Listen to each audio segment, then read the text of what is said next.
Assalamu alaikum. My name is Hafiz Tukir Ahmed and we are going to talk about inheritance. PMC की जो 2020 की outline है उसके मुताबिक हम बात करने जा रहे हैं। अपने इस टॉपिक को कंक्लूड करेंगे। हम इस टॉपिक के टोटल 3 पार्ट हैं। नंबर 1 इंट्रोडक्शन ऑफ मेंडल है, मेंडल की इनहेरिटेंस है, मेंडल का वर्क है और मेंडल की हिस्ट्री है कि मेंडल ने किस तरह से काम किया। नंबर 2 और नंबर जो सेकंड पे है कि हम डिफरेंट टर्मिनोलॉजीज़ के बारे में बात करेंगे। हम डोमिनेंस के बारे में बात करेंगे एंड हम different allele, gene, locus and dominant and codominance के बारे में बात करेंगे। रिसेसिव ट्रेट्स के बारे में बात करेंगे एंड हम बात करेंगे फिनोटाइप क्या होती है, जीनोटाइप क्या होती हैं। पीएमसी का जो सिलेबस है हम उसको बेसिकली टारगेट करेंगे और हम देखेंगे मोनोहाइब्रिड क्रॉस क्या होते हैं, डाईहाइब्रिड क्रॉस क्या होते हैं और इसके बाद हम बात करेंगे कि ट्रू ब्रीडिंग क्रॉस क्या होते हैं और उनका हमारे पास टोटली जो सम अप आता है और जो पुनेट स्क्वायर है उसके मुताबिक हम इस वीडियो में आपको के साथ टॉपिक शेयर करने जा रहे हैं। नंबर 1 हम देखिए जेनेटिक्स में ये जो हमारे पास टॉपिक है इनहेरिटेंस वाला, इसमें मेंडल्स के का फंक्शन और हिस्ट्री जो है, मेंडल का जो काम का तरीकाकार था और उसकी जो हिस्ट्री है हम उसके बारे में देखेंगे कि मेंडल को हम फादर ऑफ इनहेरिटेंस भी कहते हैं।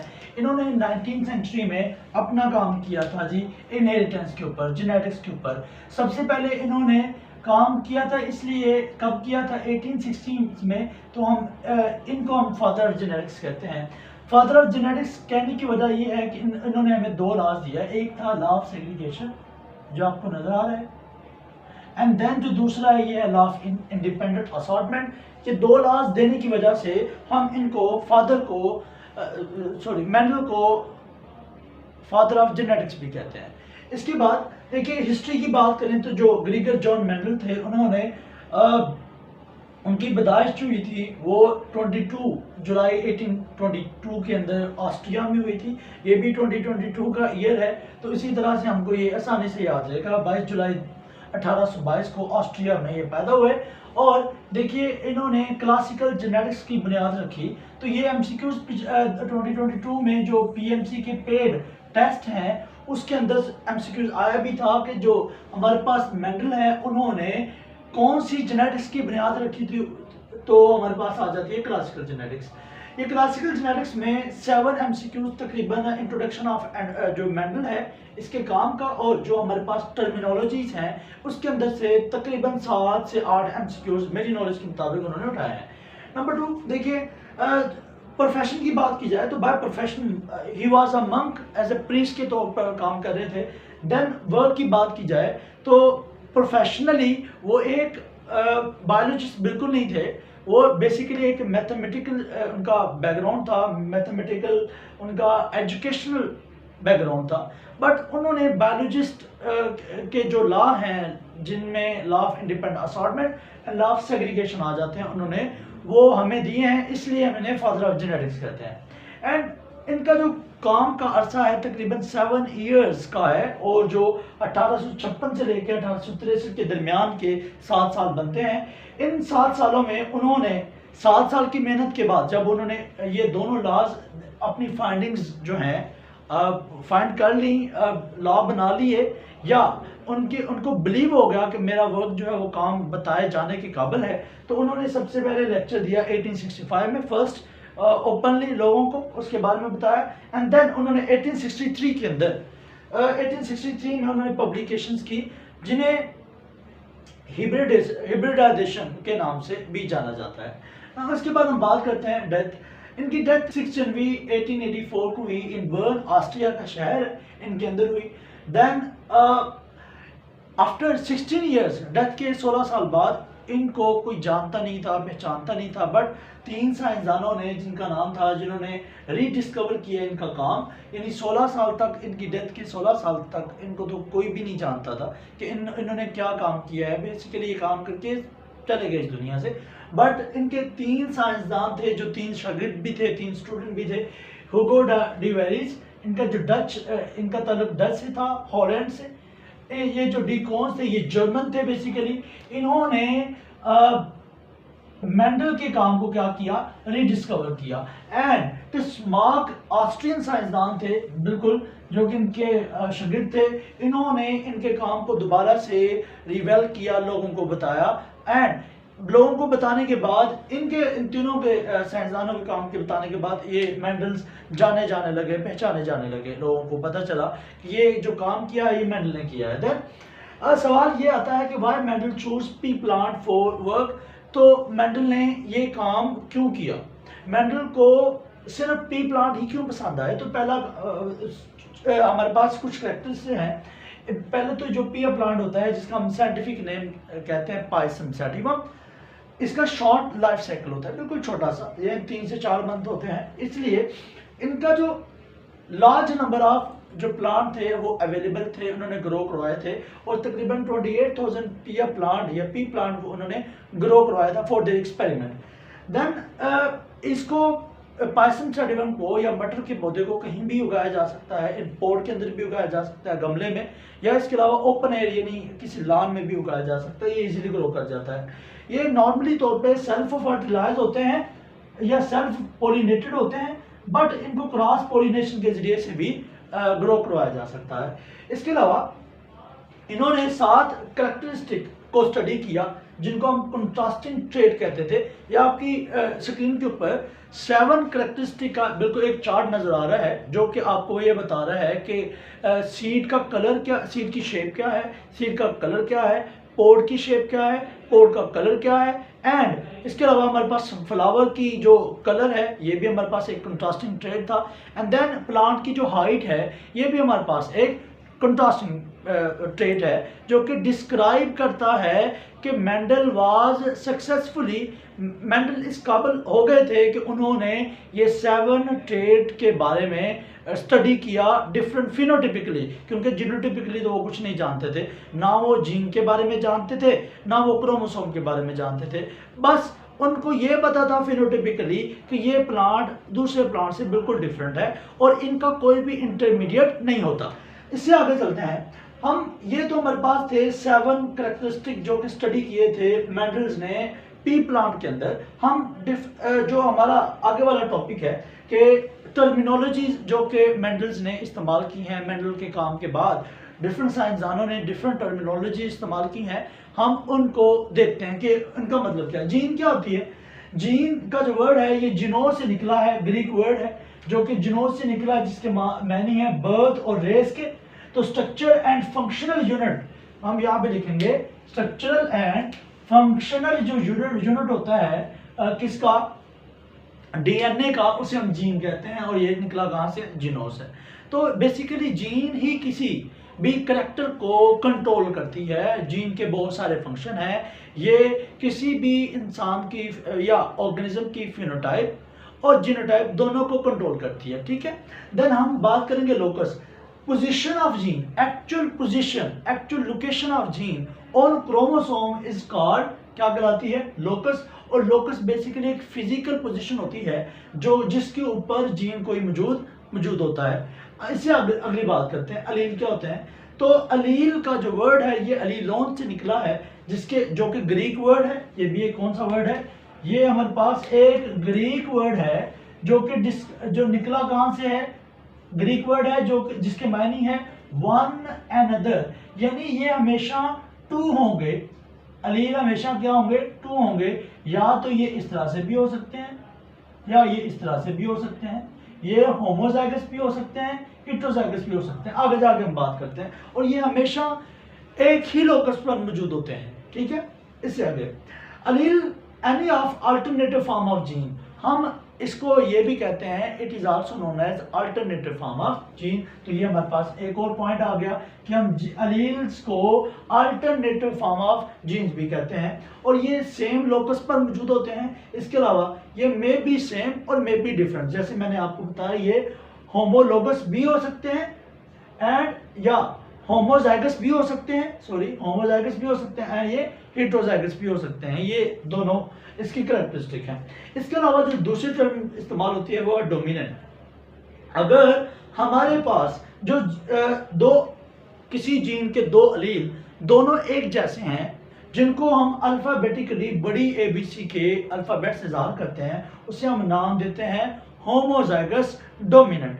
और जो हमारे पास ये इस तरह से भी हो सकते हैं, ये हेटेरोज़ाइगस डोमिनेंट भी हो सकते हैं। अगर एक अल्फ़ाबेट हम छोटा लिख रहे हैं और एक अल्फ़ाबेट ABC का बड़ा लिख रहे हैं, तो ये हमारे पास क्या हो जाएगा, ये हेटेरोज़ाइगस डोमिनेंट प्लांट आ जाएगा। इसके अलावा जो रिसेसिव होते हैं, अगर आप रिसेसिव को देखें तो ये हमारे पास दोनों इस तरह से, हम किसी जीन के दो अलीलों को इस तरह से रिप्रेजेंट करेंगे कि वो दोनों के दोनों स्मॉल अल्फ़ाबेट से हम लिखेंगे, तब ये हमारे पास क्या आएंगे, होमोज़ाइगस। और ये हमेशा सिंगल फॉर्म में होते हैं। डोमिनेंट जो होते हैं वो दो फॉर्म में भी हो सकते हैं, हेटेरोज़ाइगस फॉर्म में भी एंड होमोज़ाइगस फॉर्म में भी। बट जो हमारे पास रिसेसिव होते हैं, ये हमेशा किस फॉर्म में होंगे, सेम, यानी ये होमोज़ाइगस रिसेसिव फॉर्म में होंगे, हेटेरोज़ाइगस इनकी कोई कंडीशन नहीं होती। इसके अलावा हम F1 का नाम पढ़ेंगे। What is F1? F1 का मतलब है सन,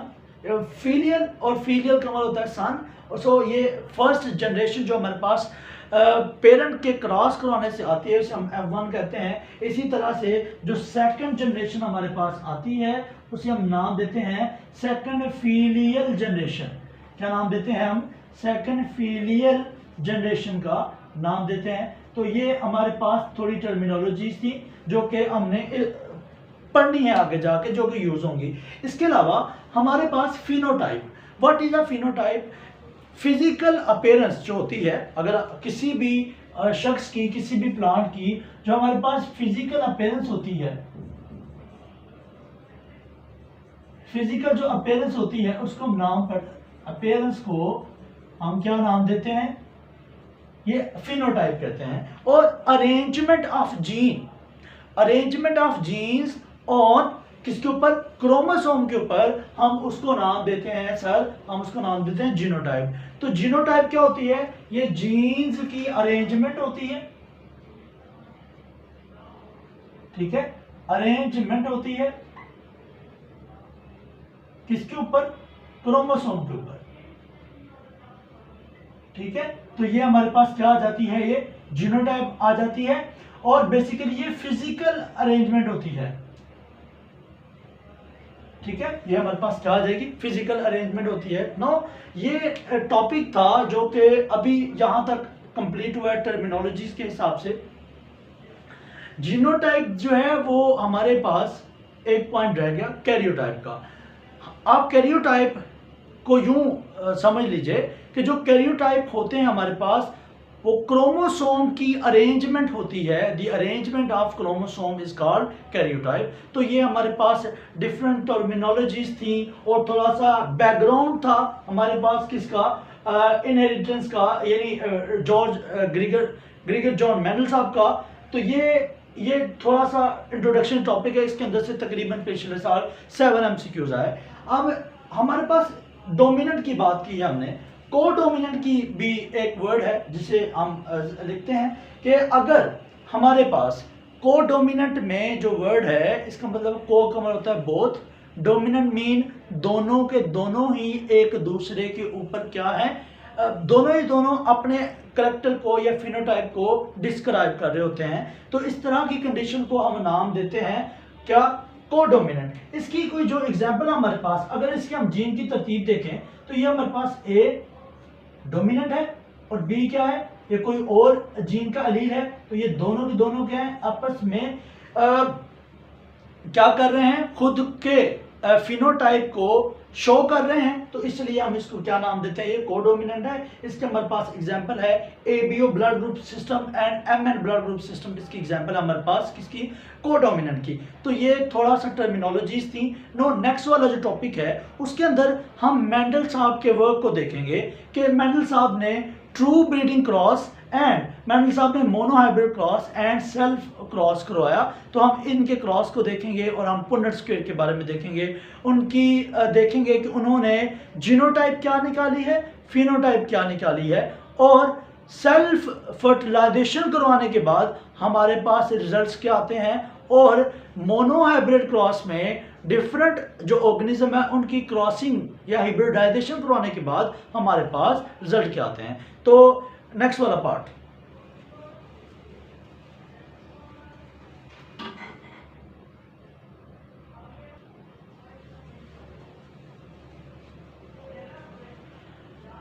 मेंडल साहब ने अपने काम को साबित करने के लिए उन्होंने 3 तरह के क्रॉस करवाए। मेंडल साहब को जब पता चला कि उन्होंने सबसे पहले उन्होंने ट्रू ब्रीडिंग वैराइटीज़ ली जिनके पास स्पेसिफिक कैरेक्टर्स थे, स्पेसिफिक ट्रेड थे, जिन ट्रेड का हम यहाँ पे जिक्र कर चुके हैं कि ये कंट्रास्टिंग ट्रेड थे, यानी दोनों अगर दो ट्रेड फर्ज कर लें, राउंड सीडेड प्लांट होंगे या रिंकल सीडेड प्लांट होंगे, उन्होंने इस तरह से दो या टाल होंगे या हाइट या डवार्फ होंगे, तो इस तरह के कैरेक्टर वाले प्लांट लिए जो कि टोटली एक दूसरे से डिफरेंट थे, या तो सिर्फ वो टाल थे या वो क्या थे, डवार्फ थे। तो इस तरह से उन्होंने अपने काम के एक्सपेरिमेंट किए। उन्होंने पहले क्या किया, हाँ, उन्होंने सबसे पहले वाला जो हमारा क्रॉस करवाया उसे हम नाम देते हैं ट्रू ब्रीडिंग क्रॉस। ठीक है, हम क्या नाम देते हैं, ट्रू ब्रीडिंग क्रॉस करवाया। ट्रू ब्रीडिंग से क्या मुराद है, ऐसे ऑर्गेनिज्म जिनके पास टोटल या ट्रूली उनके पास क्या हो, स्पेसिफिक टाइप ऑफ ट्रेट हो, जिनके अंदर किसी तरह की अमेजिश ना हो, या अगर वो राउंड सीडेड प्लांट हैं तो फिर वो टोटली उनके पास जो जीन हो कौन से हो, तो राउंड हो। और अगर वो डवार्फ प्लांट है, मसलन अगर वो रिंकल सीडेड प्लांट है, तो उनको हम यूं ज़ाहिर करते हैं, यूं लिखते हैं।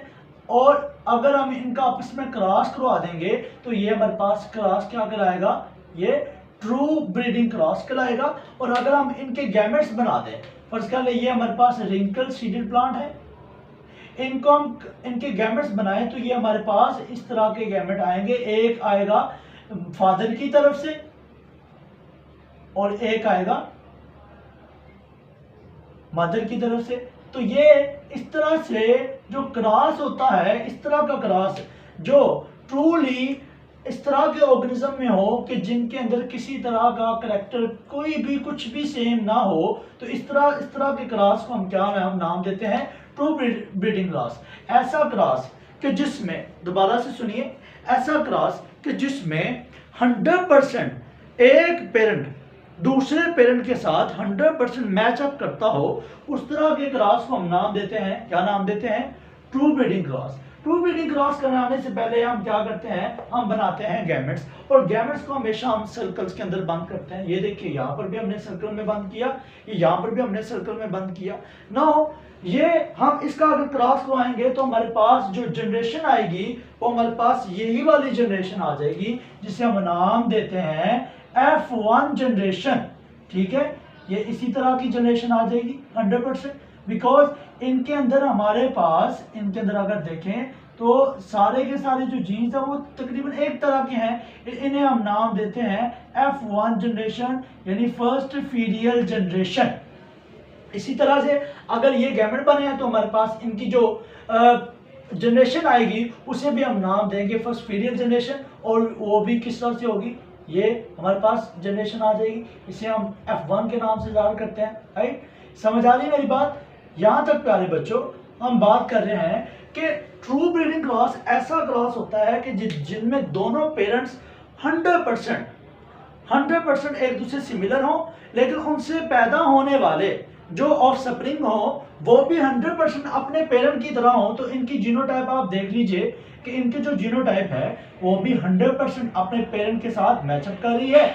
इनकी भी आप जीनोटाइप देखिए, जो F1 जनरेशन है उनकी भी आपस के जो उनके पेरेंट्स हैं, मदर एंड फादर, उनके 100% उनके साथ मैचअप कर रही है। तो इसलिए इस तरह के क्रॉस को हम क्या नाम देते हैं, ट्रू ब्रीडिंग क्रॉस। अब हम देखते हैं कि दूसरा क्रॉस जो कि मेंडल साहब ने बड़े अच्छे अंदाज से करवाया। देखिए उसको हम नाम देते हैं mono hybrid cross. Mono mean single, ठीक है, मोनो को क्या होता है, सिंगल। हाइब्रिड मीन हिब्रिडाइजेशन, यानी कोई सिंगल करेक्टर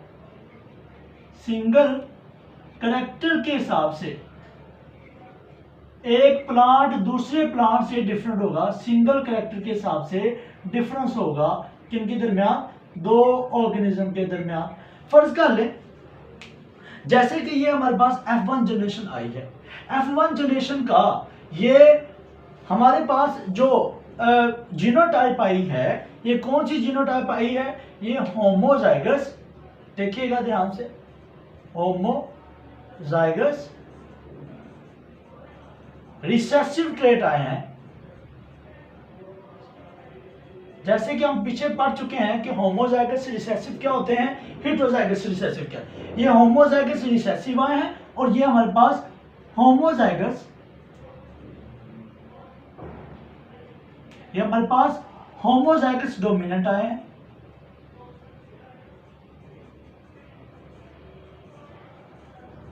ये होमोजाइगस जो डोमिनेंट प्लांट हैं ये क्या करते हैं, होमोजाइगस डोमिनेंट जो प्लांट थे ये 100% जो F1 जनरेशन में आए ये 100% अपने पेरेंट से मिलते जुलते थे, इनकी जीनोटाइप मिलती जुलती थी, इसलिए हमने इनको क्या कह दिया कि ये ट्रू ब्रीडिंग क्रॉस के नतीजे में आने वाली जनरेशन है जिसे हम F1 जनरेशन कहते हैं। अब हम दूसरा क्रॉस पढ़ने लगे, मोनोहाइब्रिड क्रॉस। ये क्या थे, राउंड थे, round seeded homozygous dominant plant थे। ये कौन से थे, heterozygous sorry homozygous recessive plant थे, ठीक है। और ये राउंड सीडेड प्लांट है, ये देखिएगा मैं शक्ल आपको बना देता हूँ। ये हमारे पास राउंड सीडेड प्लांट है ये वाले, और ये हमारे पास रिंकल सीडेड प्लांट है, ठीक है। तो ये हमारे पास रिंकल सीडेड आ गए, ये हमारे पास कौन से आ गए, राउंड सीडेड। अब हम देखते हैं इन क्या आपस में क्रॉस करवाते हैं। ये लीजिए मैं यहाँ पर ये इसकी शक्ल बना देता हूँ। हम इनका आपस में क्रॉस करवाते हैं। तो पहले हम क्रॉस करवाने से पहले हमेशा क्या बनाते हैं, हम गैमेट्स बनाते हैं। तो गैमेट्स बनाइए जरा, देखिए पहले हमारे पास गैमेट क्या बनेंगे, फर्स्ट वाला आर दूसरे वाले आर से, एंड फिर जो ये वाला आर है ये नेक्स्ट वाले आर के साथ हाइब्रिडाइजेशन करेगा। क्या करेगा, हाइब्रिडाइज होगा, मिलेगा। तो ये हमारे पास क्या आ गए हैं, गैमेट्स आ गए। अब इन गैमेट्स में, इन गैमेट्स के अंदर हमने क्या करवाना है, क्रॉस करवाना है। तो क्रॉस करवाने के लिए हम जानते हैं कि क्रॉस करवाने के लिए हम क्या करेंगे, हम इनका एक स्क्वायर बनाएंगे जिसे हम नाम देते हैं पुन्नेट स्क्वायर। ये पुन्नेट साहब ने दिया था, क्या किस लिए दिया था, ताकि हम किसी भी ऑर्गेनिज्म की जो जीनोटाइप है उसे मालूम कर सकें आसानी के साथ। तो देखिए पुन्नेट साहब ने ये दिया, हम इसको कुछ यूं अच्छी तरह से, थोड़ा सा मजीद अच्छी तरह से बना लेते हैं। ये हमारे पास पुन्नेट स्क्वायर है, एक डब्बा। ये डब्बा क्या करता है, ये क्या कहता है, इस डब्बे को हम नाम देते हैं पुन्नेट स्क्वायर, ठीक हो गया। यहां पर हम एक तरह के गैमेट लिख लेंगे और दूसरी तरफ हमारे पास दूसरी तरह के गैमेट होंगे। अब हम इनको देखिए जरा, इनको हम क्या करेंगे, इनका हम क्रॉस करवाएंगे। तो हमारे पास देखिए किस तरह की जीनोटाइप आएगी, आर के साथ यूं, और ये वाला जो आर है लार्ज आर स्मॉल आर के साथ, और फिर ये वाला जो हमारे पास स्मॉल आर है इस आर के साथ जुड़ेगा, एंड देन ये जो स्मॉल आर है स्मॉल आर के साथ। तो हमारे पास टोटली जो स्क्वायर आता है इसको हम नाम देते हैं भाईजान, क्या नाम देते हैं, पुन्नेट स्क्वायर।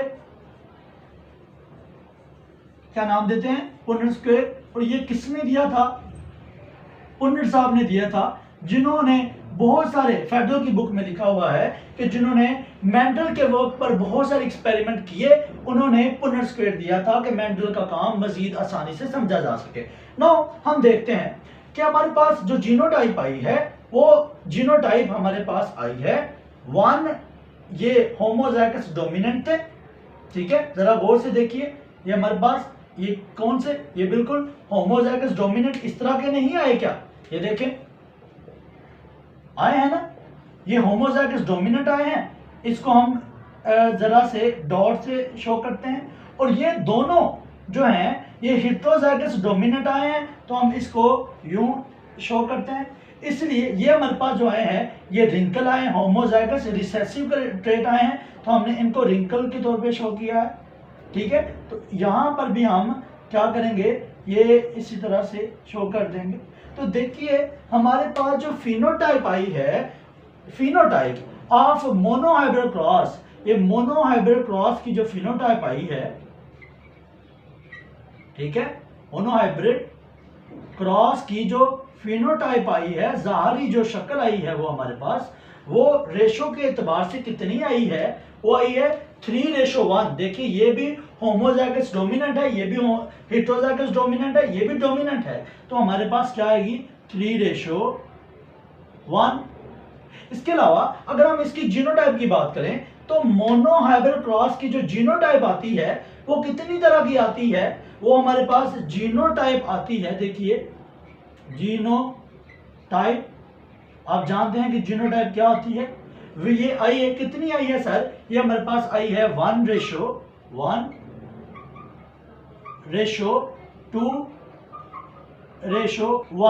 किस तरह से आई है, जरा गौर फरमाएं।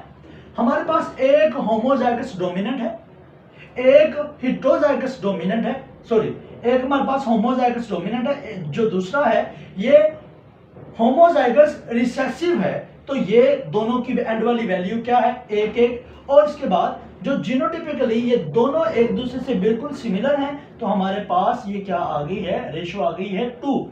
तो इस वजह से जीनोटाइप हमारे पास कितनी तरह की आती है, तो आप बताएंगे जीनोटाइप हमारे पास आई 3 टाइप की। और जो हमारे पास जो क्या फिनोटाइप आई है, यहां पर आप फिनोटाइप लिख लीजिए, फिनोटाइप P4 फिनोटाइप, तो ये हमारे पास कितनी तरह की आई है 2। सो अकॉर्डिंग टू हम यहां तक अभी तक यहां पहुंचे हैं कि हमने पहले क्या करवाया, ट्रू ब्रीडिंग क्रॉस करवाया, ऐसा क्रॉस कि जिनमें पैदा होने वाले ऑफ स्प्रिंग की शक्ल और जीनोटाइप बिल्कुल अपनी पेरेंट के साथ, बिल्कुल पेरेंट से मैच करती हो, 100% उन्हीं की तरह की हो, तो हम क्या नाम देते हैं उन्हें, हम इस तरह के क्रॉस नाम देते हैं ट्रू ब्रीडिंग क्रॉस। और इधर भी हमने बिल्कुल इसी तरह से करवाया। एंड देन हमारे पास हमने मोनोहाइब्रिड क्रॉस करवाया, ये भी ये हमारे पास रिंकल सीडेड प्लांट थे और होमोजाइगस रिंकल सीडेड प्लांट, और ये हमारे पास होमोजाइगस प्लांट थे। हमने इनके बनाए हैं, क्या बनाया हमने, इनके गैमेट्स बनाए हैं। और गैमेट्स बनाने के बाद हमारे पास जो P2 जनरेशन आई है उसमें जो जीनोटाइप आई है, देखिए मोनोहाइब्रिड क्रॉस की जो जीनोटाइप आई है वो आई है 1:2:1। और टोटल कितनी आई है जीनोटाइप, 3 तरह की। और फिनोटाइप की जो रेशो आई है वो 3:1 आई है, जो कि कितने आई है 2। तो ये हमारे पास क्या था, मोनोहाइब्रिड क्रॉस। एक आ गया सेल्फ क्रॉस। मेंडल साहब यहां तक नहीं रुके, मेंडल साहब थोड़ा सा आगे गए कि जो हमारे पास जो आए हैं रिजल्टेंट जीनोटाइप आई है उनका उन्होंने सेल्फ क्रॉस करवा दिया। क्या करवाया, सेल्फ क्रॉस। सेल्फ क्रॉस कैसे कराया, उन्होंने आर का ये जो होमोजाइगस डोमिनेंट थे बेटा, उन्होंने इनका इसी से क्रॉस करवा दिया। फिर ये जो हमारे पास हेटेरोजाइगस डोमिनेंट प्लांट थे बेटा, इन्होंने इनका आपस में क्रॉस करवा दिया। देन ठीक है, ये क्रॉस सेम हो गया और इसका आपस में ही क्रॉस करवा दिया। तो देखिए हमने ये वाला सबसे पहले, चले यहां से स्टार्ट कर लेते हैं, ये वाला क्रॉस करवाया है, कहां पर करवाया है, ये देखें ये करवा चुके हैं। तो रिजल्टेंट हमारे पास क्या आया, वही आगे क्या है, homozygous dominant round seeded plant आए।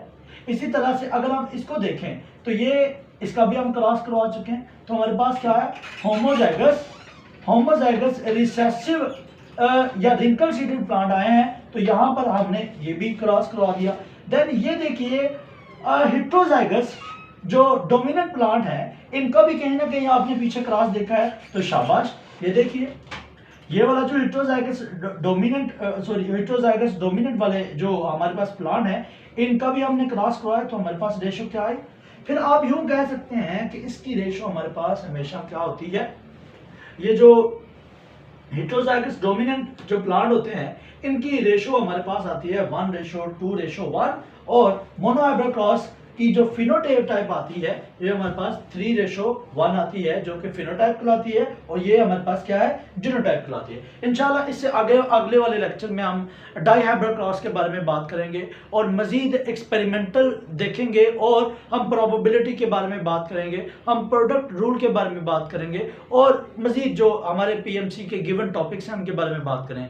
अगर आपको लेक्चर पसंद आया है प्लीज़ सब्सक्राइब करें, अपने दोस्तों के साथ शेयर करें, और मज़ीद कोई क्वेश्चन हो तो आप पूछ सकते हैं। Thank you.